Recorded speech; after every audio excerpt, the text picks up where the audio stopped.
এবার রব বলতেছে, ও ফেরেশতারা, তোমরা তো মনে করছো তোমরা দুনিয়ার জমিনে গেলে বড় ইবাদত গুজার হবে, বড় ইবাদত করবে। ইবাদত করার জন্য তো আগে ইলম প্রয়োজন, জ্ঞান প্রয়োজন। তাহলে আগে জ্ঞানের পরীক্ষা দাও। আমার আদমের সামনে তোমরা এই বিষয়গুলোর নাম বলে দিয়ে তোমরা তোমাদের জ্ঞানের পরীক্ষা দাও। যদি পাশ করতে পারো তাহলে বুঝবো তোমরাই শ্রেষ্ঠ, আর যদি না পারো তবে বুঝবো আদম নবী শ্রেষ্ঠ।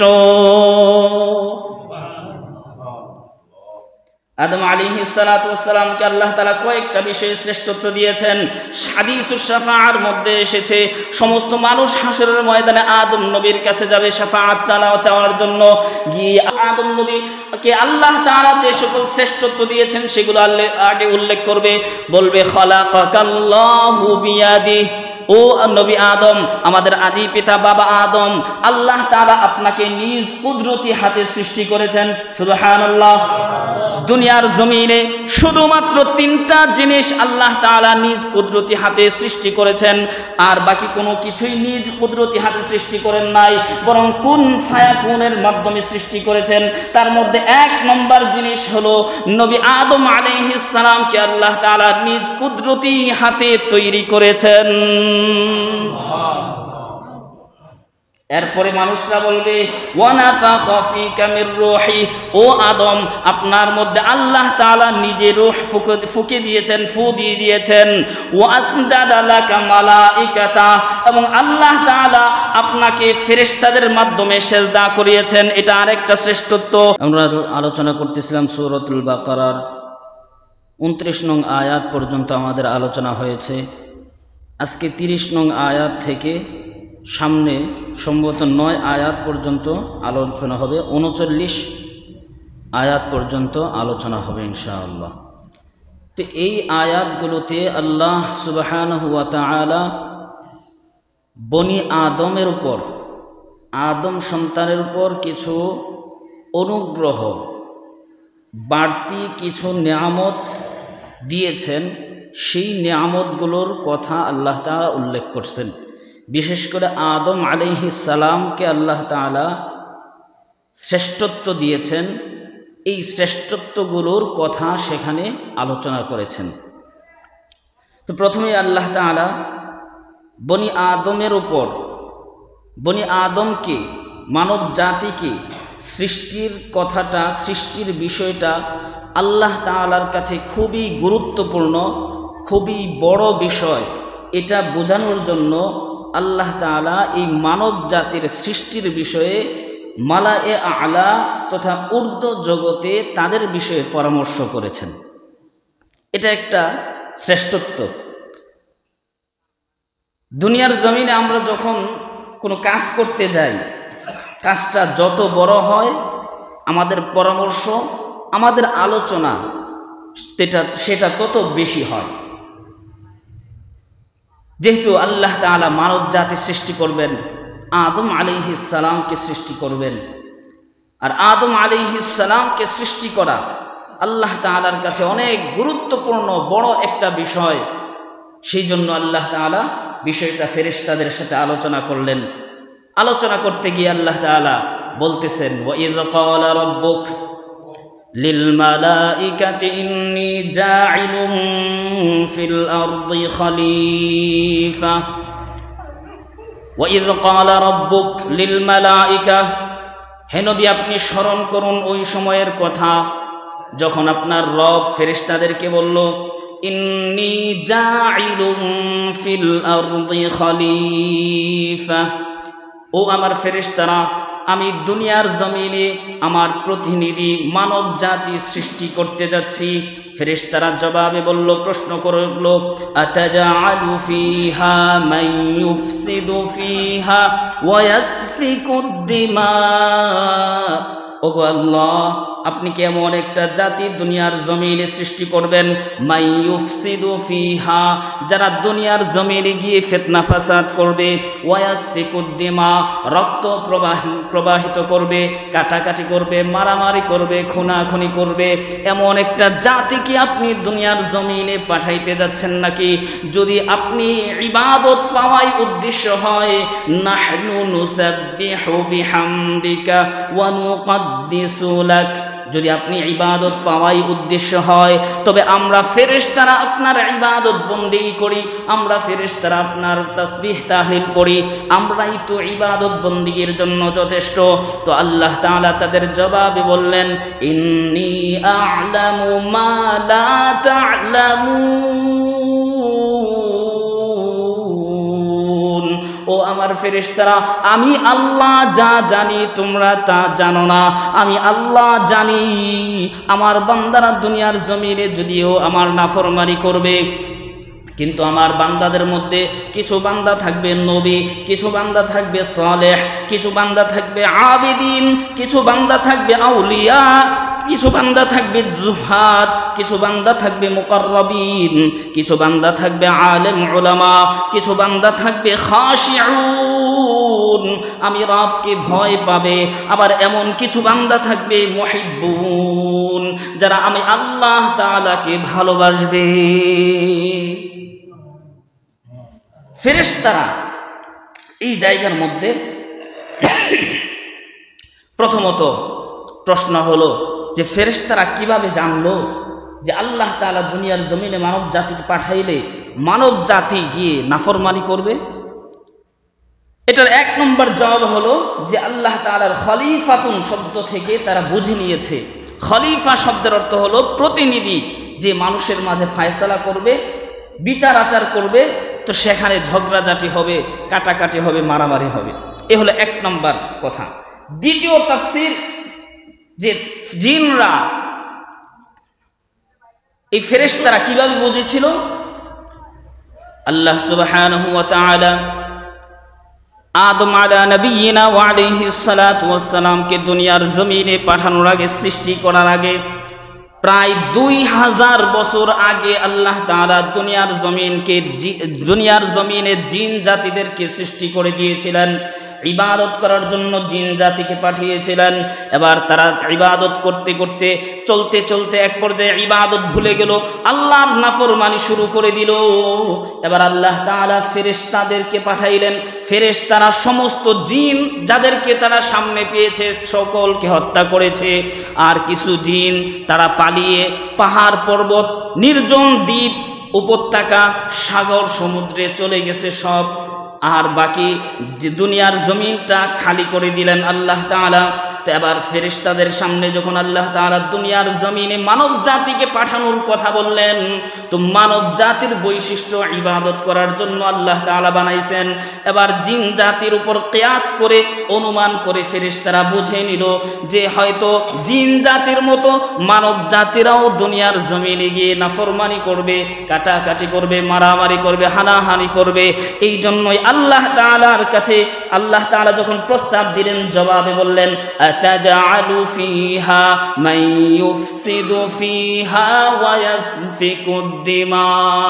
ওগো আল্লাহ, আপনি কি দুনিয়ার জমিনে এমন একটা জাতি পাঠাইতে যাচ্ছেন যেই জাতিটা দুনিয়ার জমিনে যাওয়ার পরে আপনার নাফরমানি করবে, কাটাকাটি করবে, মারামারি করবে, রক্তপাত করবে, আর আপনার নাফরমানি করবে, ফিতনা ফাসাদ করবে?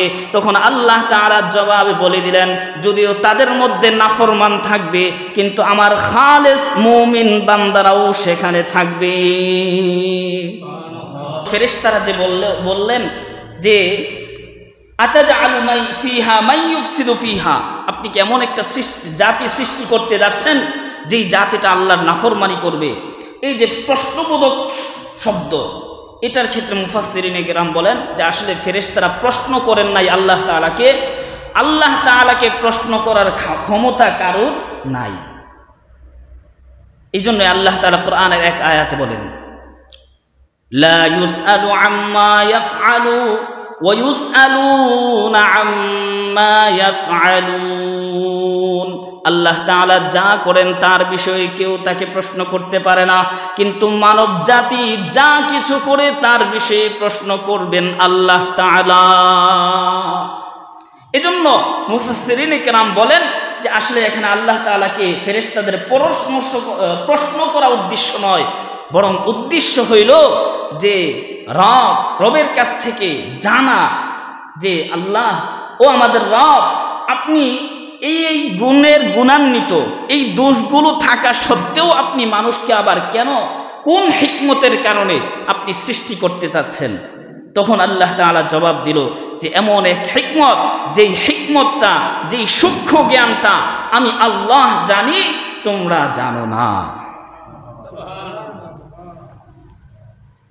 হাদিসের মধ্যে হযরতে আবু যর গিফারি রাদিয়াল্লাহু তাআলা আনহু থেকে বর্ণিত হাদিস, আল্লাহর রাসূল সাল্লাল্লাহু আলাইহি ওয়াসাল্লামকে প্রশ্ন করলেন, আইয়ুল কালামি আফদল, ওগো আল্লাহর রাসূল, তাসবিহাতের মধ্যে সবচেয়ে শ্রেষ্ঠ তাসবিহ কোনটা?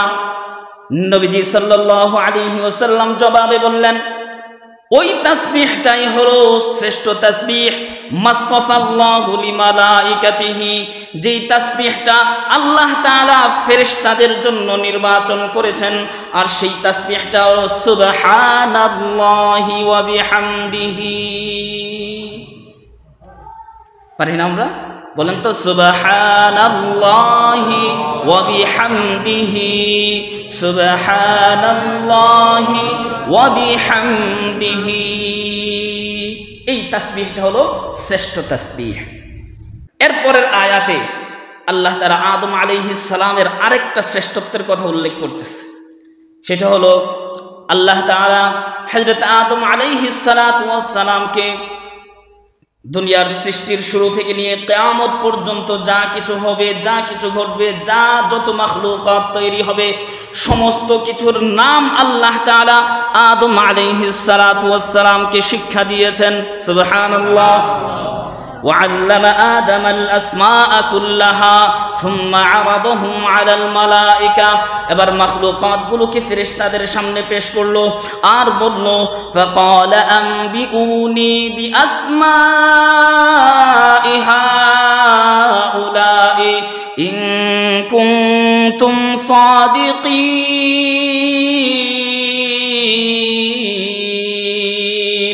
আল্লাহ তাআলা ফেরেশতাদেরকে ডাক দিয়ে বলতেছেন, আম্বিউনি বিআসমাই হাউলা, ও আমার ফেরেশতারা, তোমরা এই মাখলুকাত গুলোর নাম বলে দাও।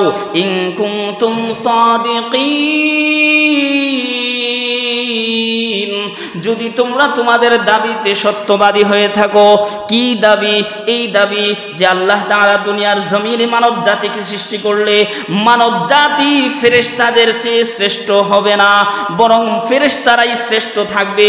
এটা ফেরেশতারা মনে মনে বলেছিল যে আল্লাহ তাআলা লা ইয়াখলুকা রাব্বুনা খালকান, আমাদের রব এমন কোন জাতি সৃষ্টি করবে না, আকরামু মিন্না ওয়া আ'লামু মিন্না, যেই জাতিটা আমাদের চেয়ে বেশি জ্ঞানী হবে, আমাদের চেয়ে বেশি সম্মানিত হবে, এমন কোন জাতি সৃষ্টি করবেন না। এই কথাটা ফেরেশতারা মনে মনে বলেছিল। মনের খবর জানেন কে? সবাই মনের খবর জানেন কে?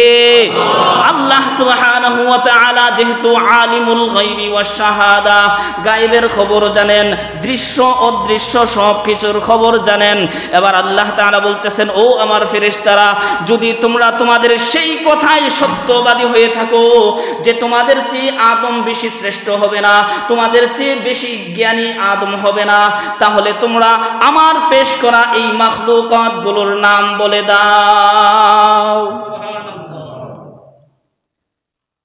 ফেরেশতারা এবার বলতেছে, ক্বালু সুবহানাক, ফেরেশতারা বলতেছে, সুবহানাক, আমরা আপনার পবিত্রতা বর্ণনা করছি।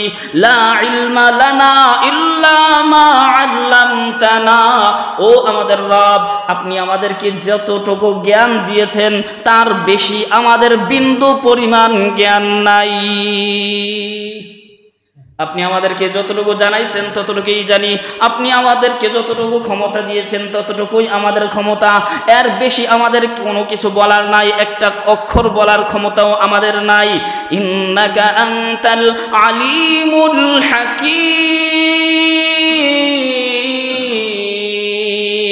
নিশ্চয়ই আপনি হলেন সর্বজ্ঞ, সর্ব জিনিসের জ্ঞান রাখেন। হাকিম, আপনি যা কিছু করেন সবগুলোর মধ্যে হিকমত রয়েছে, সবগুলোর মধ্যেই কল্যাণ আর সূক্ষ্ম জ্ঞান রয়েছে। এটা আমরা জানি না। এটা ছিল এক নম্বর তাফসীর যে যদি আল্লাহ তাআলা মানব জাতির চেয়ে সৃষ্টি করেনও মানব জাতিকে, ফেরেশতারা মনে মনে বলেছিল আমাদের চেয়ে শ্রেষ্ঠ হবে না।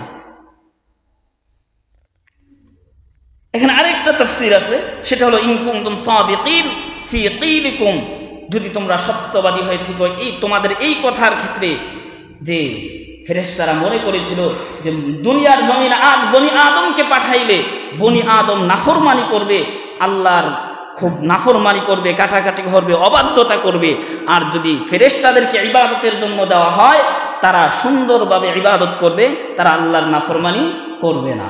তো এবার আল্লাহ তাআলা বলতেছেন তোমরা আমার ইবাদত করার জন্য তো ইলম লাগবে, ঠিক না? ঠিক, ইলম আগে আমল পরে, ইলম আগে আমল পরে। বলে আপনি ধান চাষ করবেন, আগে জানতে হবে যে কোন সময়ে কোন ধান চাষ করতে হয়, ঠিক না ভাই? ঠিক। আপনি ব্যবসা করবেন, আপনাকে আগে জানতে হবে কোনটার মূল্য কত, কোনটা কত টাকায় বিক্রি করতে হবে, কোন সময়ে কোন মালটা চলে বেশি, এই সবগুলোর জ্ঞান আপনাকে আগে অর্জন করতে হবে। এবার রব বলতেছে ও ফেরেশতারা, তোমরা তো মনে করছো তোমরা দুনিয়ার জমিনে গেলে বড় ইবাদত গুজার হবে, বড় ইবাদত করবে, ইবাদত করার জন্য তো আগে ইলম প্রয়োজন, জ্ঞান প্রয়োজন, তাহলে আগে জ্ঞানের পরীক্ষা দাও। আমার আদমের সামনে তোমরা এই বিষয়গুলোর নাম বলে দিয়ে তোমরা তোমাদের জ্ঞানের পরীক্ষা দাও, যদি পাশ করতে পারো তাহলে বুঝবো তোমরাই শ্রেষ্ঠ, আর যদি না পারো তবে বুঝবো আদম নবী শ্রেষ্ঠ। আদম আলাইহিস সালাতু ওয়াস সালামকে আল্লাহ তাআলা কয়েকটা বিষয়ে শ্রেষ্ঠত্ব দিয়েছেন। হাদিসুস শাফাআর মধ্যে এসেছে সমস্ত মানুষ হাসরের ময়দানে আদম নবীর কাছে যাবে শাফাআত চাওয়ার জন্য। গিয়ে আদম নবীকে আল্লাহ তাআলা যে সকল শ্রেষ্ঠত্ব দিয়েছেন সেগুলো আগে উল্লেখ করবে, বলবে খালাকাকাল্লাহু বিয়াদিহি, ও নবী আদম, আমাদের আদি পিতা বাবা আদম, আল্লাহ তাআলা আপনাকে নিজ কুদরতি হাতে সৃষ্টি করেছেন। সুবহানাল্লাহ। দুনিয়ার জমিনে শুধুমাত্র 3টা জিনিস আল্লাহ তাআলা নিজ কুদরতি হাতে সৃষ্টি করেছেন, আর বাকি কোনো কিছুই নিজ কুদরতি হাতে সৃষ্টি করেন নাই, বরং কুন ফায়াকুনের মাধ্যমে সৃষ্টি করেছেন। তার মধ্যে 1 নম্বর জিনিস হলো নবী আদম আলাইহিস সালামকে আল্লাহ তাআলা নিজ কুদরতি হাতে তৈরি করেছেন। এরপরে মানুষরা বলবে ওয়ানাফাখা ফীকা মির রূহি, ও আদম আপনার মধ্যে আল্লাহ তাআলা নিজে রূহ ফুঁকে দিয়েছেন, ফু দিয়ে দিয়েছেন। ওয়াসজাদা লাকা মালাইকাতা, এবং আল্লাহ তাআলা আপনাকে ফেরেশতাদের মাধ্যমে সেজদা করিয়েছেন, এটা আরেকটা শ্রেষ্ঠত্ব।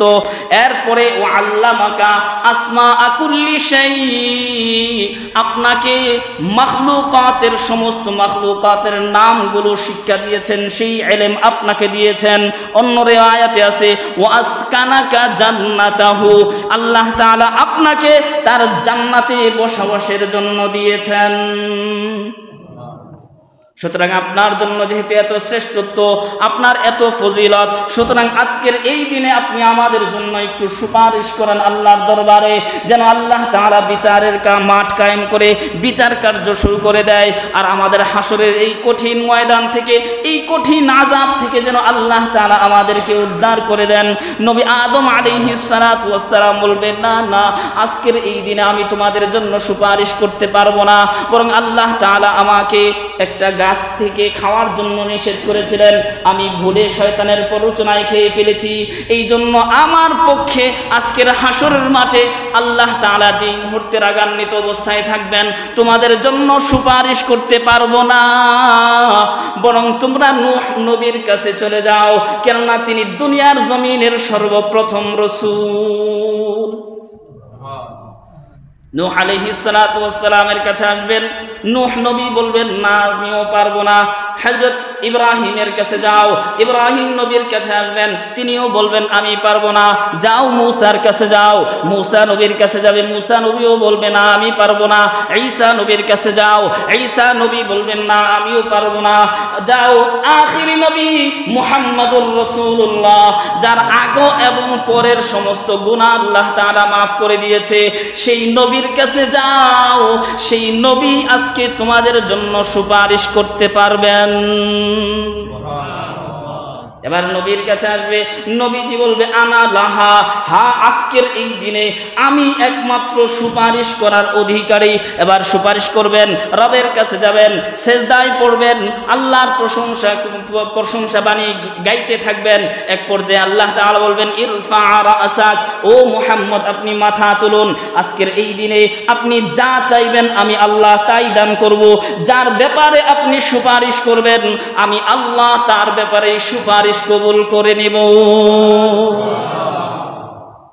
এবার আমার রাসূল, আমার আপনার নবী বলবে উম্মতি উম্মতি হাবলি উম্মতি, ও আল্লাহ আমার উম্মতকে দিয়ে দাও, আমার উম্মতকে জাহান্নাম থেকে মুক্ত করে দাও। এবার আল্লাহ তাআলা বলবেন যান, আপনার যাদেরকে চেনা পরিচিত আছে সবাইকে নিয়ে আসুন। এবার আল্লাহর রাসূল যাবেন, একবার নিয়ে আসবে, দ্বিতীয়বার আবার সেজদায় লুটিয়ে পড়বে, আবার রব বলবে আপনি মাথা উঠান, সুপারিশ করলে গ্র্যান্টেড। এবার যান, আপনি আবার গিয়ে সুপারিশ করে নিয়ে আসুন, জাহান্নাম থেকে আরো কিছু উম্মত নিয়ে আসবে। তৃতীয়বার আবার আল্লাহর কুদরতি পায়ে সেজদায় পড়ে যাবেন, তৃতীয়বার আবার আল্লাহ তাআলা বলবেন যান আপনি নিয়ে আসুন। এবার তৃতীয়বার যাবেন, তিনবার, চতুর্থবার আবার যাবেন, গিয়ে তার উম্মতদেরকে দেখে দেখে বেছে বেছে জাহান্নাম থেকে নিয়ে জান্নাতে প্রবেশ করিয়ে দিবেন। এবার আল্লাহ তাআলা আদম নবীকে বলতেছেন ইয়া আদম, হে আদম, আম্বিহুম বিআসমাইহিম, তুমি এই সকল মাখলুকাতের নামগুলো বলে দাও। ফালাম্মা আম্বাহুম বিআসমাইহিম, যখন আল্লাহর রাসূল আল্লাহ তাআলার হুকুমে হযরত আদম আলাইহিস সালাতু ওয়াস সালাম সমস্ত মাখলুকাতের নামগুলো বলে দিলেন। এবার আল্লাহ তাআলা ফেরেশতাদেরকে লক্ষ্য করে বলতেছেন আলাম আকুল লাকুম ইন্নী আ'লামু গায়বাস সামাওয়াতি ওয়াল আরদি ওয়া আ'লামু মা তুবদুনা ওয়া মা কুনতুম তাকতুমুন। ও ফেরেশতারা, আলাম আকুল লাকুম, আমি আল্লাহ কি তোমাদেরকে বলি নাই ইন্নী আ'লামু গায়বাস সামাওয়াতি ওয়াল আরদ, যে আমি আসমান এবং জমিনের সমস্ত গায়েবের খবর রাখি। ওয়া আ'লামু মা তুবদুন, তোমরা যা কিছু প্রকাশ করো সেটাও আমি আল্লাহ জানি। ওয়া মা কুনতুম তাকতুমুন, তোমরা যেটা গোপন রাখো মনের মধ্যে সেটাও আমি আল্লাহ জানি।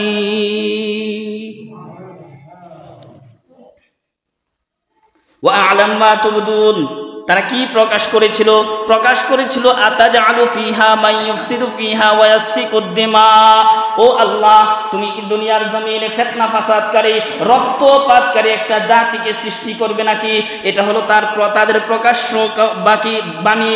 আর তারা যে গোপন বাণী সেটা হলো যে আন্নাল্লাহা লাম ইয়াখলুক রাব্বুনা খালকান ইল্লা কুন্না আ'লামু মিনহু ওয়া আকরামু আলাইহি মিন্না, যে আল্লাহ তাআলা আমাদের চেয়ে শ্রেষ্ঠ কোনো জাতি বানাবেন না, আমাদের চেয়ে সম্মানিত কোনো জাতি আল্লাহ তাআলা বানাবেন না। যত জাতি বানাবেন আমরা ফেরেশতারাই হব শ্রেষ্ঠ। এই কথাটা হলো আল্লাহ তাআলা তাদের মনের মধ্যে গোপনীয় কথা। এটাই আল্লাহ তাআলা বলতেছেন ওয়া আ'লামু মা তুবদুনা ওয়া মা কুনতুম তাকতুমুন। এটার 2 নম্বর তাফসীর হলো যে এখানে ইবলিস ফেরেশতাদের মধ্যে শামিল ছিল, ফেরেশতাদের অন্তর্ভুক্ত ছিল। তো এখন আদম নবীকে সৃষ্টি করার পরে ইবলিস সে মনে মনে বলেছিল যে যদি তোমাকে আমার উপর ক্ষমতা দেওয়া হয় তাহলে আমি তোমার নাফরমানি করব, আর ওয়াইন সুল্লিতু আলাইকা, আর যদি আমাকে তোমার উপর ক্ষমতা দেওয়া হয় লা আহলিকান্নাক, তাহলে আমি তোমাকে ধ্বংস করে দিব, আমি তোমার 12টা বাজিয়ে দিব।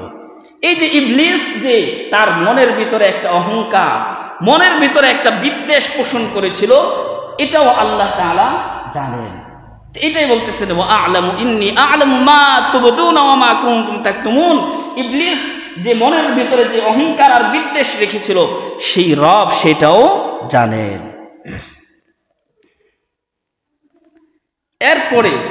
এরপরের আয়াত আল্লাহ তাআলা বলতেছেন ওয়া ইয কুলনা লিল মালাইকাতি ইসজুদু লিআদামা ফাসাজাদু ইল্লা ইবলিস স্মরণ করুন ওই সময়ের কথা, আদম নবীর আরেকটা শ্রেষ্ঠত্ব স্মরণ করুন হে নবী, আখিরি নবী মুহাম্মদ, ওই সময়ের কথা যখন আমি আল্লাহ ফেরেশতাদেরকে বলেছিলাম উসজুদু লি আদম, তোমরা আদম নবীকে সেজদা করো, ফাসাজাদু, এবার সমস্ত ফেরেশতারা সেজদায় লুটিয়ে পড়লো, ইল্লা ইবলিস, তবে ইবলিস সেজদা করলো না, আবা ওয়াস্তাকবারা ওয়া কানা মিনাল কাফিরিন, সে সেজদা করতে অস্বীকার করলো, অহংকার করলো, ওয়া কানা মিনাল কাফিরিন, আই সারা মিনাল কাফিরিন, একটা সেজদা অস্বীকার করার কারণে সে কাফের অস্বীকারীদের অন্তর্ভুক্ত হয়ে গেল। হাদিসের মধ্যে আসছে বনি আদম যখন কোরআন তেলাওয়াত করে, কোরআনের মধ্যে সেজদার আয়াত আছে না নাই? সেজদার আয়াত কয়টা? 14টা। কয়টা? 14টা। আল্লাহর রাসূল হাদিসের মধ্যে ইরশাদ করেন, বনি আদম যখন সেজদার আয়াত তেলাওয়াত করে সেজদার মধ্যে লুটিয়ে যায়, ইবলিস দেখে তখন সে আফসোস করে বলতে থাকে, হায় আফসোস, আমি ইবলিসকে একটা সেজদা দেওয়ার জন্য বলা হয়েছিল, আমি একটা সেজদা অস্বীকার করার কারণে আল্লাহর রহমত থেকে বিতাড়িত হয়ে গেছি, মারদুদ হয়ে গেছি, রাজিম হয়ে গেছি। আর বনি আদমকে সেজদার জন্য বলা হয়েছে, তেলাওয়াতের একটা সেজদা দেওয়ার জন্য বলা হয়েছে। বনি আদম যখন একটা সেজদা দেয় তখন তার জন্য জান্নাত ওয়াজিব হয়ে যায়। ফেরেশতাদেরকে বললেন উসজুদু লি আদম, ও ফেরেশতা তোমরা সিজদা করো। এবার সমস্ত ফেরেশতারা সিজদা করলো, কিন্তু ইবলিস সিজদা করলো না। এই যে সিজদা হলো তাহিয়া, এটা হলো অভিবাদনের সিজদা, সম্মানের জন্য সিজদা। যদিও সিজদাটা করবে আদমের জন্য, হুকুমটা ছিল কার? হুকুমটা ছিল আল্লাহর, সেজদাটা ছিল আদমের জন্য সম্মান সূচক। কিন্তু এই সেজদা অস্বীকার করার কারণে ইবলিস চির বিতাড়িত হয়ে গেছে, আল্লাহর দরবার থেকে মারদুদ হয়ে গেছে। আর বনি আদমকে সেজদার জন্য বলা হয়েছে, একটা সেজদার মাধ্যমে তার জন্য জান্নাত ওয়াজিব হয়ে যায়। আজকে সেই সেজদার খবর নাই। আমাদের সমাজের মধ্যেই মুসলমান আছে অনেক, কিন্তু তাদের সেজদা দেওয়ার খবর না। একটু ভাবে না, চিন্তা করে না যে একটা সেজদার কত মূল্য, কত দাম। এই একটা সেজদার কারণে ইবলিস চিরবিতাড়িত হয়ে গেছে, মালউন, অভিশপ্ত হয়ে গেছে। তো এই সেজদা, আদম নবীকে যে সেজদাটা আল্লাহ তাআলা দেওয়ার জন্য বলেছিলেন, সেটা হলো সম্মানের সেজদা, ইকরামান, সম্মানার্থে। কিন্তু এই সেজদা, সম্মানার্থে সেজদা করা, মাথা ঝুঁকানো, এটা উম্মতে মুহাম্মাদের জন্য হারাম। উম্মতে মুহাম্মাদের জন্য কি হারাম? এটা আগের জমানা জায়েজ ছিল। যেমন ইউসুফ আলাইহিস সালাতু ওয়াস সালামের ঘটনার মধ্যে আল্লাহ তাআলা উল্লেখ করছেন যে ইউসুফ নবীর মা বাবা যখন তার কাছে নিয়ে গেছেন মিশরের মধ্যে, মা বাবা যখন সর্বপ্রথম ইউসুফকে দেখছে, তখন তার সম্মানার্থে, ইউসুফ নবীর সম্মানার্থে মা বাবা তাকে সেজদা করছে। ওয়ারাফা আবাওয়াইহি আলাল আরশি ওয়া খাররু লাহু সুজদা। যখন ইউসুফ নবীর মা বাবা ইউসুফ নবীর সামনে গেল, তাদেরকে আসন দেওয়া হলো। এবার আসনে বসার পরে ওয়া খাররু লাহু সুজদা, ইউসুফ নবীর মা বাবা এবং তার 9 ভাই সবাই মিলে ইউসুফের সম্মানে সেজদায় লুটিয়ে পড়ল। এবার ইউসুফ নবী সর্বপ্রথম স্বপ্ন দেখেছিলেন 11টা তারকা এবং চন্দ্র সূর্য মিলে নবী ইউসুফকে সেজদা করতেছে। 11টা তারকা, চন্দ্র সূর্য মিলে নবী ইউসুফকে সেজদা করতেছে, এটা স্বপ্ন দেখেছেন। স্বপ্ন সালামের দরদ, তার মায়া মোহাব্বত ইউসুফের প্রতি আরো বেড়ে গেল, কারণ তিনি তো একজন নবী ছিলেন, আর বুঝতেন যে ইউসুফ তিনিও একজন নবী হবেন ভবিষ্যতে, এই জন্য তার প্রতি মায়া মোহাব্বত বেড়ে গেল। এবার বাকি 10 ভাই মিলে কয়, তার বাবা শুধু তাকেই মোহাব্বত করে, আমাদেরকে আর মোহাব্বত করে না, মায়া করে না, চলো তাকে বাবার কাছ থেকে দূরে সরিয়ে দেওয়া যাক। দূরে সরিয়ে দিলে বাবা তখন আমাদেরকে মোহাব্বত করবে। ইউসুফ নবীকে দূরে সরিয়ে দিল।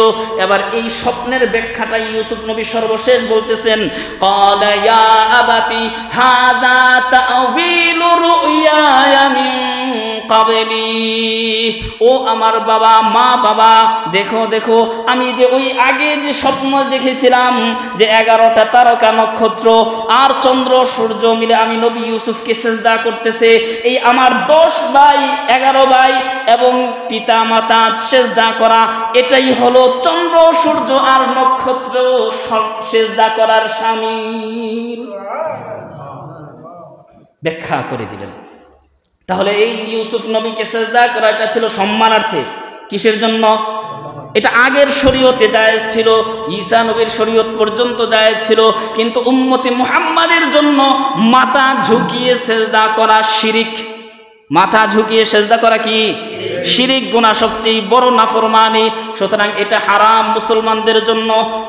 যেহেতু পূর্ববর্তী শরীয়তে জায়েজ ছিল, এই জন্য আদম নবীকে সম্মানের জন্য সিজদার জন্য আল্লাহ তাআলা বলে দিলেন, তখন সমস্ত ফেরেশতারা সিজদা করলো, আর ইবলিস বাদ রইল, সে সিজদা করলো না।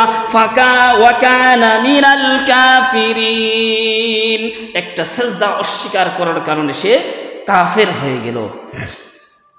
এবার চলুন সর্বশেষ, এরপরে যে রেওয়ায়াত বর্ণনাটা আনছে এটা সাহাবীদের থেকে প্রসিদ্ধ ঘটনা, যদিও এই ঘটনাটা সম্পূর্ণটা হাদিসের অংশ না, ঐতিহাসিক বর্ণনা, যেগুলো হয়তো পূর্ববর্তী আহলে কিতাব থেকে নেওয়া হয়েছে বা তাওরাত, জাবুর, ইনজিল থেকে নেওয়া হয়েছে বর্ণনাগুলো। আদম নবীকে কিভাবে সৃষ্টি করা হলো এই বর্ণনাটা তাফসীর ইবনে কাসিরের মধ্যে উল্লেখ করেছেন, সেটা আপনাদেরকে শোনাচ্ছি। আল্লাহ সুবহানাহু ওয়া তাআলা যখন আসমান, জমিন, পাহাড়, পর্বত, তরুলতা সব কিছু সৃষ্টি করা শেষ করলেন, তেবার ফাজাআলা ইবলিস আলা মালাকিস সামাঈদ দুনিয়া, ইবলিস ছিল দুনিয়ার জমিনের যে আসমান আছে সেই আসমানের প্রধান ছিল এবং জান্নাতের রক্ষক ছিল। সেই জান্নাতের রক্ষক একবার আল্লাহ তাআলা দুনিয়ার জমিনের জিনদেরকে হত্যার জন্য এই ফেরেশতা পাঠাইছিলেন, ফেরেশতাদের সাথে এই ইবলিসও ছিল। এবার জান্নাতের রক্ষক এই হিসাবে তার ভিতরে একটা অহংকার ছিল যে আমি তো জান্নাতের রক্ষক, এবং দুনিয়ার জমিন থেকে জিন জাতিকে ধ্বংস করার কাজে সে নিয়োজিত ছিল। এই জন্য ইবলিস তার ভিতরে অহংকার ঢুকে গেল যে সে দুনিয়ার জমিন থেকে নাফরমানি দূর করে দিয়েছে।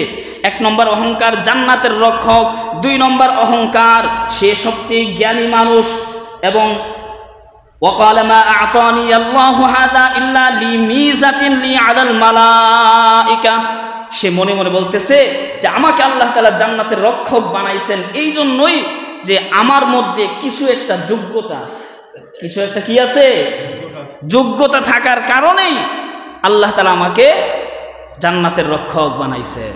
হ্যাঁ, আমরাও বলি যে আমরা এই কাজটা আমার দ্বারা হয়েছে, অবশ্যই আমিই করছি, আমার ক্ষমতা বলেই আমি করছি, আমার টাকার বলেই আমি এটা করছি, না, এমন বলা যাবে না, বরং বলতে হবে আল্লাহর রহমতে আমি এটা করছি, আল্লাহর তৌফিকে আমি এটা করছি, এমন বলতে হবে। তো এবার ইবলিসের ভিতরে এই কথাগুলো, তার ভিতরের অহংকারগুলো আল্লাহ তাআলা জানেন কি জানেন না? ইত্তালা আল্লাহু আলা যালিকা মিনহু, আল্লাহ তাআলা সেটা জেনে গেছেন। ফাকাল আল্লাহু লিল মালাইকা, এবার আল্লাহ তাআলা ফেরেশতাদেরকে বলতেছেন ইন্নী জাইলুন ফিল আরদি খলিফা, তখন হে আমার ফেরেশতারা, আমি দুনিয়ার জমিনে আমার প্রতিনিধি পাঠাইতে যাচ্ছি। ফাকালু, তখন তারা বলতে লাগলো রব্বানা ওয়া মা ইয়াকুনু যালিকাল খলিফা, ও আমাদের রব এই খলিফার কাজ কি হবে? এবার আল্লাহ তাআলা তাদেরকে জানাই দিলেন ইয়াকুনু লাহু যুররিয়াতুন, আদমের কিছু বংশধর থাকবে, ইউফসিদুনা ফিল আরদ, যারা দুনিয়ার জমিনে ফিতনা ফাসাদ করবে, ওয়া ইয়াতাহাসাদুন, হিংসা বিদ্বেষ করবে, ওয়া ইয়াকতুলু বা'দুহুম বা'দা, এবং একে অপরকে হত্যা করবে, ঝগড়া বিবাদ করবে, এটা হবে তাদের বৈশিষ্ট্য। এবার ফেরেশতারা জানতো যে আল্লাহ তাআলার কাছে রক্তপাত, ফিতনা ফাসাদের চেয়ে বড় অপরাধ আর নাই। এজন্য তারা বলে দিল আতাজাআলু ফিহা মান ইউফসিদু ফিহা ওয়া ইয়াসফিকুদ দিমা, আপনি কি এমন একটা জাতি সৃষ্টি করতে যাচ্ছেন যেই জাতিটা রক্তপাত করবে, কাটাকাটি করবে, হানাহানি করবে, মারামারি করবে। ওয়া নাহনু নুসাব্বিহু বিহামদিক, আর আমরাই তো আপনার ইবাদত করি, আপনার তাসবিহ তাহলিল পড়ি। ইন্নী আ'লামু মা লা তা'লামুন, আল্লাহ তাআলা জবাবে বললেন, ও আমার ফেরেশতারা, আমি আল্লাহ যা জানি তোমরা কিন্তু তা জানো না। এবার নবী আদম আলাইহিস সালাতু ওয়াস সালামকে আল্লাহ তাআলা সৃষ্টি করবেন। এবার হযরত জিবরীল আলাইহিস সালামকে দুনিয়ার জমিনে পাঠাইলেন মাটির জন্য।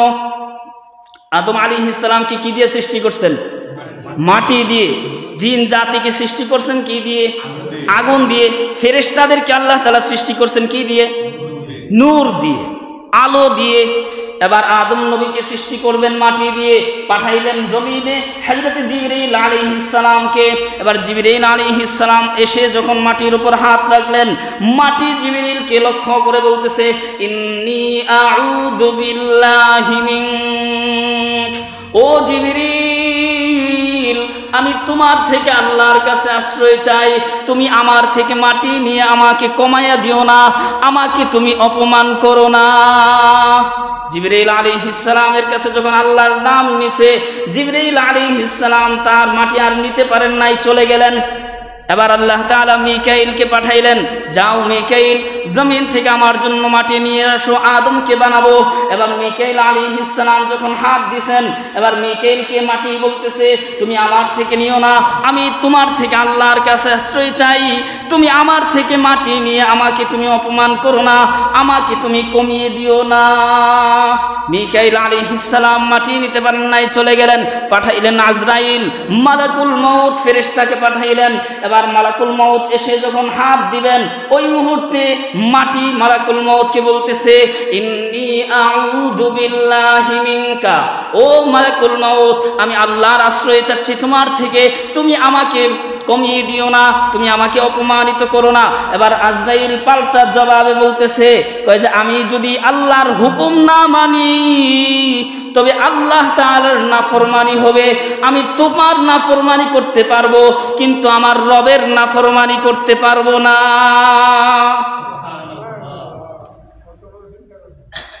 এবার আজরাইল আলাইহিস সালাতু ওয়াস সালাম হাত মারলেন, এক জায়গা থেকে নেন নাই, বিভিন্ন জায়গা থেকে, বিশ্বের বিভিন্ন জায়গা থেকে মাটি নিলেন। যেই মাটির মধ্যে ছিল কালো, সাদা, লাল, শ্যামলা, বাদামি বর্ণের বিভিন্ন রঙের মাটি তার হাতের মধ্যে নিলেন। যেই কারণেই মানুষের মধ্যেও হয় কালো, সাদা, বিভিন্ন রঙের, হয় কি হয় না? হ্যাঁ, এটা কেন হয়? বলে আজরাইল আলাইহিস সালাম মালাকুল মউত যখন মাটি নিয়েছেন, তার মাটির মধ্যে বিভিন্ন ধরনের মাটি ছিল, এই জন্য মানব জাতির মধ্যেও বিভিন্ন প্রকারের মানুষ রয়েছে। এটা আল্লাহ তাআলার একটা হিকমত। এবার আজরাইল আলাইহিস সালাম মালাকুল মউত সেই মাটি নিয়ে গেলেন। নেওয়ার পরে এবার ফাবাল্লাত তুরাব, সেই মাটিটাকে নরম করলেন, ভিজাইলেন, কাদা মাটি বানাইলেন। ফলে এটা তিনুল লাজিব, বেলে মাটি, আঠালু মাটি হয়ে গেল। আঠালু মাটি, এটা সহজে কিন্তু ছিঁড়ে না, সহজে ছিঁড়ে না।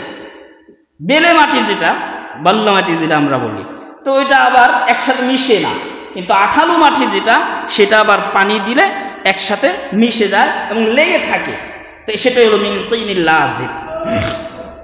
এবার ফেরেশতাদেরকে আল্লাহ তাআলা লক্ষ্য করে বলতে লাগলেন, ইন্নী খালিকুম বাশারাম মিন তিন ফাইযা সাওয়াইতুহু ওয়া নাফাখতু ফীহি মির রূহি ফাকাউ লাহু সাজিদিন।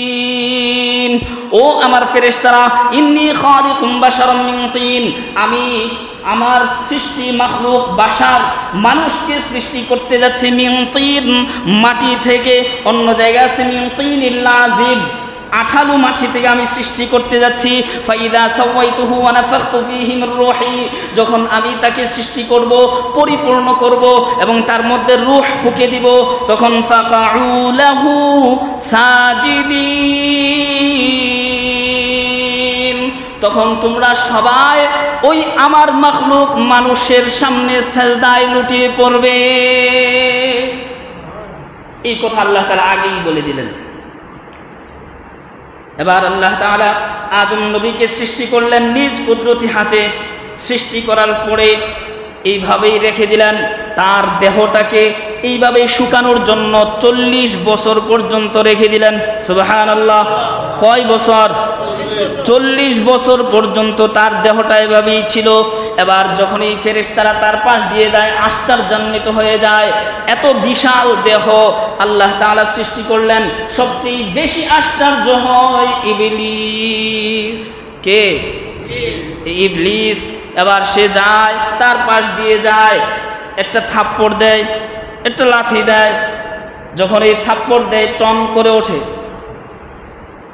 শুকনা মাটি পাতিল শুকাইলে তখন টোক্কা দিলে ঠন ঠন করে না? হ্যাঁ, ইবলিস যখন ওই দেহটার পাশ দিয়ে যায়, থাপ্পড় দেয়, আঘাত করে, পা দিয়ে আঘাত করে, তো ঠন ঠন করে ওঠে। তখন এটাই আল্লাহ তাআলা সূরা রহমানের মধ্যে বলছেন, খালাকাল ইনসানা মিন সালসালিন কাল ফাখখার। রব মানব জাতিকে সৃষ্টি করেছেন পোড়া মাটির ন্যায় ঠনঠনে মাটি থেকে। এবার ইবলিস সে বলতেছে, ও ফেরেশতারা, ভয় পাওয়ার কোনো কারণ নাই, এটা তো ঠনঠনে একটা মাটি মাত্র, এটাকে ভয় পাওয়ার বড় দরকার নাই। এবার ইবলিস তার পাশ দিয়ে যায় আর মনে মনে বলে, যদি ও আদম, যদি আমাকে তোমার উপর শ্রেষ্ঠত্ব দেওয়া হয়, ক্ষমতা দেওয়া হয়, লা আহলিকান্নাক, তবে আমি তোমাকে ধ্বংস করে দিব, তোমাকে জ্বালাতন করব। আর যদি তোমাকে আমার উপর ক্ষমতা দেওয়া হয়, আমি তোমার কথা মানব না। ইবলিসের এই মনের কথা আল্লাহ তাআলা জানেন। এবার আল্লাহ তাআলা এই আদম নবীকে 40 বছর পর্যন্ত এই মাটির আকারে রেখে দিলেন। সেটা যখন পরিপূর্ণরূপে শুকানোর পরে এবার আল্লাহ তাআলা তার মধ্যে রূহ দিলেন, রূহ ফুঁকি দিলেন। এবার ফুঁক দেওয়ার পরে রূহটা সর্বপ্রথম তার মাথার মধ্যে চলে আসলো। মাথার মধ্যে যখন ব্রেনটা সতেজ হয়ে গেল, এবার তার হাঁচি আসলো। কি আসলো? হাঁচি আসলো। এবার আদম নবী হাঁচি দিলেন। হাঁচি দেওয়ার পরে ফেরেশতারা আদম নবীকে শিক্ষা দিলেন, ও নবী আদম, তুমি বলো আলহামদুলিল্লাহ। হাঁচি দিলে কি বলতে হয়? সবাই বলেন, হাঁচি দিলে কি বলতে হয়? আলহামদুলিল্লাহ। এবার হাঁচি দেওয়ার পরে এই আলহামদুলিল্লাহ বলছে। এবার রব তার জবাবে নবী আদমকে জবাবে বলতেছেন, ইয়ারহামুকাল্লাহ।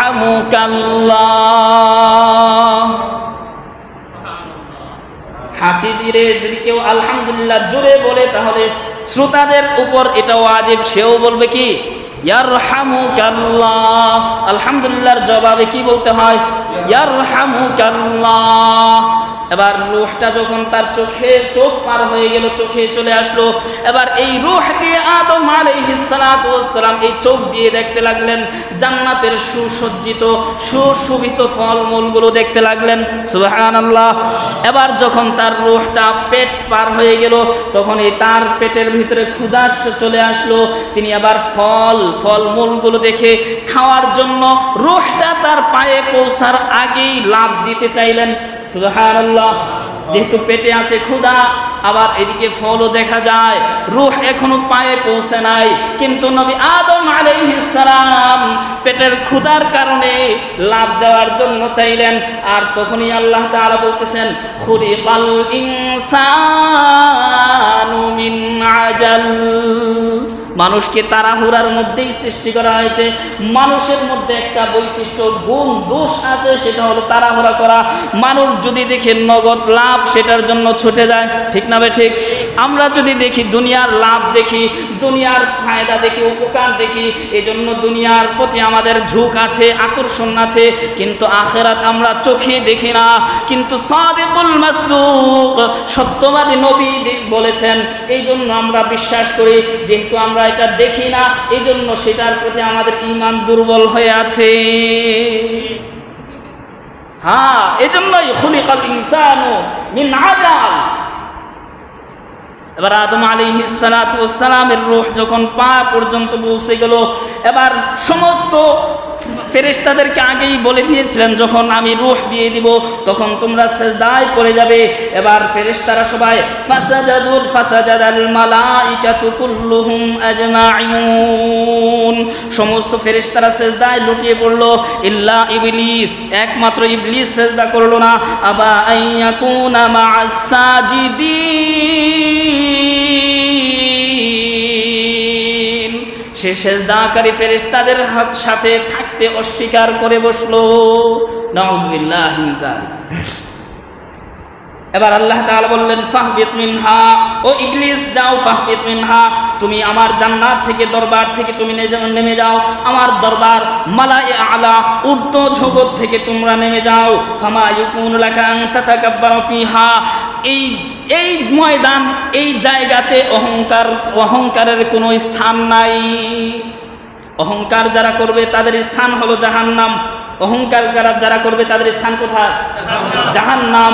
আল্লাহ তাআলা বলতেছেন মালায়ে আলা, ঊর্ধ্ব জগতে যে অহংকার করে তার জায়গা সেখানে হয় না, তার জায়গা হয় জাহান্নাম। সুতরাং যাও, তুমি আমার দরবার থেকে চলে যাও।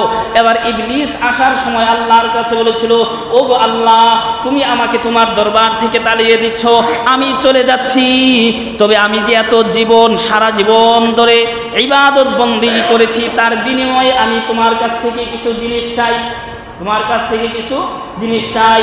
বলে কি চাও? বলে কিয়ামত পর্যন্ত আমার হায়াত চাই, কিয়ামত পর্যন্ত আমার হায়াত চাই। বলে দিয়ে দিলাম।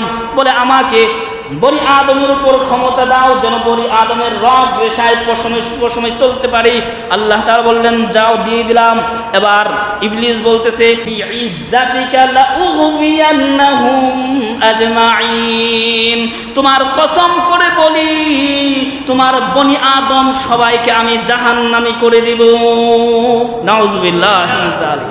এবার রব বললেন হ্যাঁ যাও, তুমিও চেষ্টা করো, তবে আমার রব সারা জীবন নাফরমানি করে সর্বশেষ যখন আমি আল্লাহর কাছে এসে বলবে, ও আমার রব, রব্বি গফিরলি যুনুবি, আমি বড় নাফরমান মানুষ, আমাকে তুমি মাফ করে দাও, তবে আমি আল্লাহ তার জীবনের সমস্ত গুনাহ এক বাক্যে মাফ করে দিব।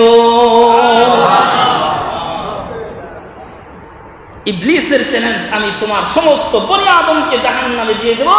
আল্লাহ তাআলার চ্যালেঞ্জ, আমি আল্লাহ আমার বান্দাকে তার মৃত্যুর আগ পর্যন্ত মাফ করতেই থাকবো। সুবহানাল্লাহ। আমরা বান্দারা বড় নাফরমান, বড় নিমুখ হারাম, এরপরও আল্লাহর কাছে মাফ করতে চাই, মাফ চাই না। নাফরমানি করতেছি, একবারও চোখের পানি ফেলাই না, 2 রাকাত নফল নামাজ করে বলি না আল্লাহ আমাকে মাফ করে দাও, এটা বলতে পারি না। এর চেয়ে বড় কপল করা আর কিছুই নাই, আর কিছু না। ইবলিস তার নাম কি ছিল? তার নাম এক রেওয়ায়েত অনুযায়ী ছিল হারেস, আর মুহাম্মদ ইবনে ইসহাক বিশুদ্ধ রেওয়ায়েত অনুযায়ী তিনি বলেছেন তার নাম হলো আযাজিল। তার নাম কি? আযাজিল, আইন জা আলিফ জা ইয়া লাম, আযাজিল। তো তার নাম ছিল আযাজিল। এরপর ইবলিস সম্পর্কে কিছু কথা বলেছে যে সে ওই জিনদের অন্তর্ভুক্ত ছিল যাদেরকে ফেরেশতারা দুনিয়া থেকে বিতাড়িত করে দিয়েছে, হত্যা করে দিয়েছে। ফাআসারাহু বা'দুল মালাইকা ফাযহাবা বিহি ইলাস সামা, এরপরে কোনো কিছু ফেরেশতা তাকে দেখে মায়া হয়েছে, এই শিশু ইবলিসকে আযাজিলকে নিয়ে আসমানে নিয়ে গেছে, সেখানে সে লালিত পালিত হয়ে ফেরেশতাদের সর্দার হয়ে গেছে। এরপরে এখানে আরেকটা বিষয়, শরীয়তে মুহাম্মাদীতে সেজদা, তাহিয়ার সেজদা, সম্মান সূচক সেজদা, এটা হারাম। এটাও এক হাদিসের মধ্যে আসছে। হাদিসটা বর্ণিত হযরতে মুআয ইবনে জাবাল রাদিয়াল্লাহু তাআলা আনহু, তিনি শাম দেশের গভর্নর নিয়োজিত হয়েছিলেন। শাম দেশের মধ্যে দেখলেন যে সেখানে মানুষ যখন বাদশার সামনে যায় মাথা নত করে বাদশাকে অভিবাদন জানায়, বাদশার সামনে গেলে মাথা নত করে অভিবাদন জানায়। আজও পর্যন্ত জাতিসংঘে এই নিয়মটা আছে, জাতিসংঘে কেউ যখন ভাষণ দিতে যায় তখন আগে মাথা নত করে লর্ড যারা আছে, বিচারক যারা আছে, এদেরকে সম্মান জানাইতে হয়, এরপরে সেখানে ভাষণ দিতে যেতে হয়। তাহলে এই যে এই রীতিনীতি, এটা নবীজির জমানায়ও ভিন দেশের মধ্যে ছিল। হযরত মুআয ইবনে জাবাল রাদিয়াল্লাহু তাআলা আনহু সেটা দেখছেন, দেখার পরে বিদেশে এটা দেখছেন, দেখার পরে এবার আল্লাহর রাসূলকে বলতেছেন, قدمت الشام فرأيتهم يسجدون لأساقفتهم وعلمائهم। ওগো আল্লাহর রাসূল, আমি শাম দেশে গিয়েছিলাম, সেখানে গিয়ে দেখলাম যে মানুষ তাদের আলেম উলামা এবং তাদের নেতাদেরকে মাথা ঝুঁকিয়ে সেজদা করে সম্মান জানায়। ফাআনতা ইয়া রাসূলুল্লাহ আহাক্কু আন ইয়াসজুদা লাক। মুআয ইবনে জাবাল রাদিয়াল্লাহু তাআলা আনহু বলতেছেন, ওগো আল্লাহর রাসূল, বিদেশিরা যেমন তাদের নেতা তাদের আলেমদেরকে সম্মান জানায় সেজদা করে, আপনি তো হলেন সাইয়্যিদুল মুরসালিন, সমস্ত কুল কায়নাতের শ্রেষ্ঠ মানুষ, আপনি সেজদা পাওয়ার সবচেয়ে বড় হকদার। সুবহানাল্লাহ, আপনি সেজদা পাওয়ার সবচেয়ে বড় হকদার। সুতরাং আপনি যদি অনুমতি দেন, আপনাকে আমরা মাথা ঝুঁকিয়ে সম্মান জানাবো। এবার আল্লাহর রাসূল কি বলেন? আল্লাহর রাসূল বলেন, লাউলা কুনতু আমিরান বাশারান আন ইয়াসজুদা লিবাশারিন। ও মুআজ, জেনে রাখো, যদি আমি কোনো মানুষকে মানুষের সেজদার জন্য অনুমতি দিতাম, তবে নারীদেরকে বলতাম যেন তারা তাদের স্বামীকে সেজদা করে নেয়। কেন কয়? নারীদের উপর তার স্বামীর হক সবচেয়ে বেশি, তার স্বামীর মর্যাদার চেয়ে বড় মর্যাদা, বড় জিনিস একটা নারীর জন্য দ্বিতীয় আর কিছু নাই। এই জন্য আল্লাহর রাসূল বলেন, যদি আমি কোনো মানুষকে মানুষের সেজদার অনুমতি দিতাম, তবে নারীদেরকে বলতাম যেন তারা তাদের স্বামীকে সেজদা করে। এরপরে আল্লাহর রাসূল এখানে আরেকটা হাদিস আনছেন যে ইবলিস যে আদম আলাইহিস সালামের সাথে হিংসা করলো, একটা অহংকার করলো, সেটা বুখারী এবং মুসলিম শরীফের বর্ণনায় এসেছে, যার অন্তরে সরিষার দ্বারা পরিমাণ অহংকার থাকবে, সেই মানুষটা জান্নাতে প্রবেশ করবে না। অহংকার থাকবে, সেই মানুষটা জান্নাতে প্রবেশ করবে না যতক্ষণ পর্যন্ত তার অন্তরে সেই অহংকারটা থাকবে। এরপরে আল্লাহ তাআলা বলতেছেন, ওয়া কুলনা ইয়া আদম উসকুন আনতা ওয়া যাওজুকাল জান্নাহ। এবার সেজদার সম্মান শেষ, সেজদার বিষয় শেষ। ইবলিসকে মালায়ে আলা ঊর্ধ্ব জগৎ থেকে পাঠিয়ে দিলেন আল্লাহ তাআলা, বিতাড়িত করে দিলেন। আর আদম নবীকে বলতেছেন, ও আদম উসকুন আনতা ওয়া যাওজুকাল জান্নাহ, তুমি তোমার স্ত্রীকে নিয়ে জান্নাতের মধ্যে বসবাস করা শুরু করে দাও। জান্নাতে দিয়ে দিলেন। এই রিওয়ায়াত অনুযায়ী বোঝা যায় যে আদম আলাইহিস সালামের স্ত্রী হাওয়া আলাইহিস সালামকে আল্লাহ তাআলা জান্নাতে দেওয়ার আগেই সৃষ্টি করেছেন, জান্নাতে দেওয়ার আগেই সৃষ্টি করেছেন। এই জন্যই আল্লাহ তাআলা বলছেন, আনতা ওয়া যাওজুকাল জান্নাহ, ও আদম তুমি তোমার স্ত্রী সহ জান্নাতে বসবাস করো।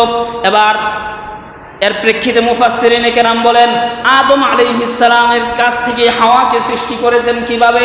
আল্লাহ তাআলা যখন সেজদার বিষয়টা শেষ হয়ে গেল, এবার আল্লাহ তাআলা আদম আলাইহিস সালামের উপর ঘুম চাপিয়ে দিলেন। সিনাতুন অর্থ হলো তন্দ্রা। তন্দ্রার পরে আদম নবী ঘুমিয়ে গেলেন। ঘুমের মধ্যে আল্লাহ তাআলা আদম নবীর বাম পাজরের সবচেয়ে ছোট এবং বাঁকা হাড় নিলেন। এই হাড় দিয়ে হযরতে হাওয়া আলাইহিস সালামকে সৃষ্টি করে দিলেন। এবার সৃষ্টি করার পরে হযরতে আদম আলাইহিস সালাম ঘুম থেকে জাগ্রত হলেন। জাগ্রত হওয়ার পরে আদম নবী বলতেছেন, লাহমি ওয়া দামি ওয়া যাওজাতি, আরে এটা তো আমারই গোশত, আমারই রক্ত, আমার স্ত্রী। এবার ফাসাকানা ইলাইহা, আদম নবী তার সাথে বসবাস করা শুরু করলেন। আর আল্লাহ তাআলা সেই আদম আলাইহিস সালামের স্ত্রীকে সহ জান্নাতে যাওয়ার জন্য আদেশ দিয়ে দিলেন। এটা হলো 1 নম্বর রিওয়ায়াত। 2 নম্বর রিওয়ায়াত যে আদম নবীর স্ত্রী হাওয়াকে জান্নাতে যাওয়ার পরে সৃষ্টি করেছেন, জান্নাতে যাওয়ার পরে সৃষ্টি করেছেন। সেটা কিভাবে? বলে আল্লাহ তাআলা জান্নাতের মধ্যে দিলেন। আবার জান্নাতের মধ্যে আদম নবীকে একা একা দিলেন। একা একা নবী আদম চলতেছে, ঘুরতেছে, কিন্তু তার মনে শান্তি নাই। তার মনে কি নাই? শান্তি নাই। এজন্য আল্লাহ তাআলা ঘুম দিলেন, ঘুমাইলেন। ঘুমের মধ্যেই আল্লাহ তাআলা বাম পাজরের হাত দিয়ে হাওয়া আলাইহিস সালামকে সৃষ্টি করে তার মাথার পাশে বসিয়ে দিলেন। এবার ঘুম থেকে ওঠার পরে দেখতেছেন হাওয়া আলাইহিস সালাম তার মাথার পাশে বসা। এবার বলতেছেন, মা আনতা, তুমি কি জিনিস? তুমি কি জিনিস? স্ত্রীকে প্রশ্ন করতেছে, তুমি কি জিনিস? যেহেতু তিনি জানেন না, চিনেন না, এবার প্রশ্ন করলেন, মা আনতা, তুমি কি জিনিস? হাওয়া আলাইহিস সালাম বললেন, আনা ইমরাতুন, আমি একজন মহিলা। বলে, তোমার কাজ কি? লিমা খুলিকতি, কেন তোমাকে সৃষ্টি করা হয়েছে? তখন হাওয়া আলাইহিস সালাম বলতেছেন, লিতাসকুনা ইলাইয়া, যেন তুমি আমার কাছে প্রশান্তি লাভ করতে পারো। স্ত্রীদেরকে সৃষ্টি করা হয়েছে যেন স্বামীরা ঘরে এসে শান্তি পায়। স্বামীরা ঘরে এসে কি করে? শান্তি পায়। আজকে বর্তমান সময়ে স্ত্রীরা ঘরে আসতে আরো শুরু হয় আরো ঝগড়া, আরো কথা, এটা আনো নাই, সেটা আনো নাই, এটা করো নাই, সেটা করো নাই, এটার অভাব, সেটার অভাব। ঠিক না বেছে? এমন আছে, অনেক স্ত্রী আছে, স্বামী ঘরে আসলে তাকে সান্ত্বনা দিবে, তাকে একটু যত্ন নিবে, এটা করে না, বরং আরো উল্টা আরো ঝগড়া শুরু করে দেয়। না, স্ত্রীদেরকে এই জন্য সৃষ্টি করা হয় নাই, বরং স্ত্রীদেরকে সৃষ্টি করা হয়েছে যেন স্বামী সারাদিন বাহিরে কাজ কাম করে যখন ঘরে আসবে তখন যেন স্ত্রী তাকে সান্ত্বনা দেয়, তাকে একটু আরাম দেয়, তার একটু খেদমত করে। এবার আদম আলাইহিস সালাম যখন বললেন, কেন তোমাকে সৃষ্টি করা হয়েছে? তখন হাওয়া বললেন, লিতাসকুনা ইলাইয়া, যেন তুমি আমার কাছে এসে প্রশান্তি লাভ করতে পারো। এবার ফেরেশতারা তো দেখতেছে, ফেরেশতা দেখতেছে। এবার ফেরেশতারা বলতেছে, ঠিক আছে, চলো আদমের একটু পরীক্ষা নেওয়া যাক। আদমের কি নেওয়া যাক? পরীক্ষা নেওয়া যাক। এবার ফেরেশতারা বলতেছে, ও আদম, তাহলে তুমি বলো দেখি এই মহিলাটার নাম কি? এই মহিলাটার নাম কি? তোমার জ্ঞান কতটুকু পরীক্ষা হয়ে যাবে। এবার আদম আলাইহিস সালাম বলে দিলেন, তার নাম হলো হাওয়া। নাম কি? হাওয়া। এবার ফেরেশতারা বলল, ও আদম, তুমি কিভাবে জানলা? কয় আদম আলাইহিস সালাম বলতেছে, কয় আমি জানছি এইভাবে যে এই মহিলাটাকে, এই হাওয়াকে সৃষ্টি করা হয়েছে হাইয়ুন থেকে, একটা জীবন্ত মানুষ থেকে। যেহেতু তাকে সৃষ্টি করা হয়েছে, এই জন্য তার নাম হবে, উপযুক্ত হবে হাওয়া। তার জীবন্ত একটা মানুষ থেকে, আদম থেকে সৃষ্টি করা হয়েছে, এই জন্য হাইয়ুন থেকে সৃষ্টি করা হয়েছে, তার নাম হবে হাওয়া। তখন ফেরেশতারা বলল যে না, আদমই শ্রেষ্ঠ, আদমই শ্রেষ্ঠ। এবার হযরত আদম আলাইহিস সালাম জান্নাতে বসবাস শুরু করলেন। ওয়াকুলা মিনহা রাগাদান হাইসু শি'তুমা, আল্লাহ তাআলা বলতেছেন, ও আদম, তুমি হাওয়াকে নিয়ে জান্নাতে বসবাস করো আর সেখানে মন ভরে প্রাণ ভরে খাও। হাইসু শি'তুমা, যেখানে মন চায় সেখানে যাও। ওয়ালা তাকরাবা হাদিহি শাজারা, তবে একটা গাছের কাছেও তোমরা যেও না, এই গাছের ফল তোমরা খাবে না। ওয়ালা তাকরাবা হাদিহি শাজারা ফাতাকুনা মিনাজ জালিমিন, যদি তোমরা এই গাছের ফল খাও, এই গাছের কাছে যাও আর ফল খাও, তবে তোমরা জালেম হয়ে যাবে, তোমরা নাফরমান হয়ে যাবে। এবার আদম আলাইহিস সালাম থাকতে লাগলেন। ফাযাল্লাহুমা শাইতানু আনহা, ওই জান্নাত থেকে শয়তান তাদেরকে জাল অর্থাৎ তাদেরকে পদস্খলন করিয়ে দিল, জান্নাত থেকে বের করে দিল। ফাআখরাজাহুমা মিম্মা কানা ফি ওয়া কুলনা বিতু বা'দুকুম লিবা'দিন আদু। তখন আমি বললাম, যখন তারা নিষিদ্ধ ফল খেয়ে ফেললো, আমি আল্লাহ বললাম, ইহবিতু বা'দুকুম লিবা'দিন আদু, যাও ইবলিস চলে যাও, তুমিও দুনিয়াতে নেমে যাও, আদম হাওয়া তোমরাও নেমে যাও। বা'দুকুম লিবা'দিন আদু, এই অবস্থায় যে একে অপরের শত্রু হয়ে দুনিয়াতে যাও। ইবলিস মানুষের শত্রু না বন্ধু? হ্যাঁ, ইবলিস আমাদের শত্রু। এবার আল্লাহ তাআলা নিজেই বলে দিয়েছেন, ইবলিস তোমাদের শত্রু, এই অবস্থায় তোমরা দুনিয়াতে যাও। ওয়ালাকুম ফিল আরদি মুস্তাকাররু ওয়া মাতাউন ইলা হিন, তোমাদের জন্য রয়েছে দুনিয়ার জমিনে নির্দিষ্ট পরিমাণ হায়াত, বসবাসের জায়গা। ওয়া মাতাউন, এবং নির্দিষ্ট পরিমাণ, অল্প পরিমাণ উপভোগের বস্তু সামগ্রী। ইলা হিন, যেটা নির্দিষ্ট সংখ্যার জন্য, নির্দিষ্ট সময় পর্যন্ত। এবার ইবলিস সেখানে কোন গাছের ফল খাইয়েছিল এই বিষয়ে এখানে 6টা ফলের কথা উল্লেখ করছে কোনো কোনো বর্ণনায়। কারণ আঙ্গুর ফল, কেউ বলছেন গম, কেউ বলছেন জব, আবার